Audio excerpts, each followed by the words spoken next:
اگر پاکستان کو ایک نرم انقلاب کے ذریعے سے تبدیلی لانی ہے تو میں بہت سوچ سمجھ کے یہ بات کرنے جا رہا ہوں. پہلے تو امریکہ کو نو کہہ دیں. Absolutely not. لیکن اب وقت آ گیا ہے کہ اب جب وہ شکست کھا کے یہاں سے بھاگیں گے تو پھر جو خلا ہوگا اس کو پر کیسے کریں گے ہم؟ یہ ہمارا سب سے بڑا چیلنج ہے.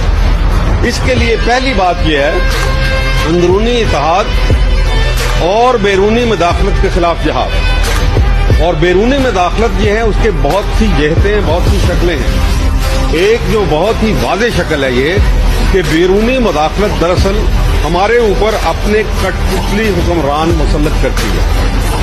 یہ سب سے بدترین شکل ہے بیرونی مداخلت. ان کے حملے نہیں ہیں.